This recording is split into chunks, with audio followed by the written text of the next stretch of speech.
Good evening. My name is Rachel Ashbrook, and I'm a resident of Abingdon and a parent of two potential HCPS students. Early in 2018, when the board announced the plan for identifying a new superintendent, you indicated that the public would be a part of the process. However, the role of the public has been limited and symbolic at best.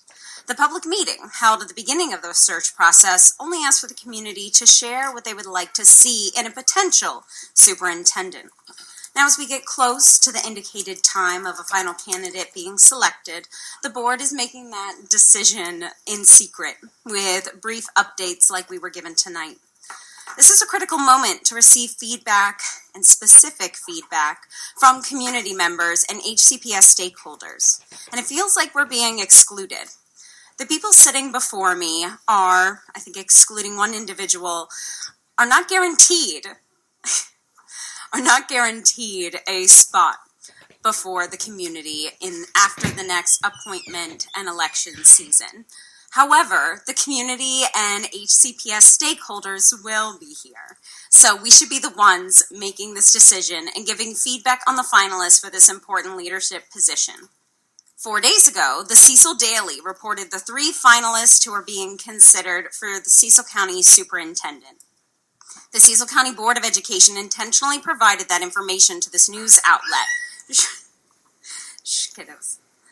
This allows teachers, students, and community members to give feedback to board members and direct the final decision.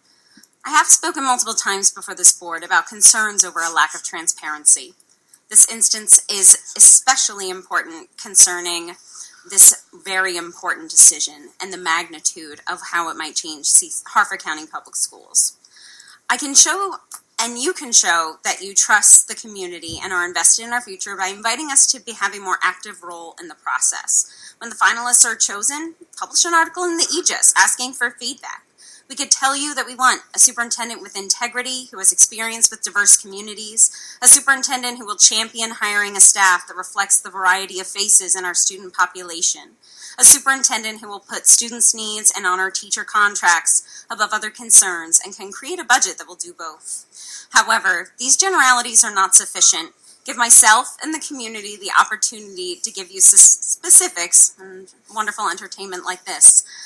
When you extend trust to us, it will be returned to you, and that's something that HCPS desperately needs to develop in the community. Thank you, and you're welcome.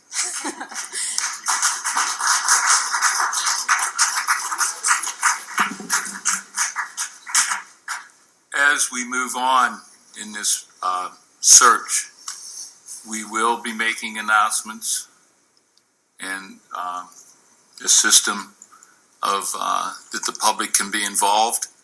We are only in the first round of interviews at this time. Cecil County is in their last round of interviews at this time. So we will be making further statements and laying out a procedure that will be followed. Tonight is not the time. We're not at that point yet in our process.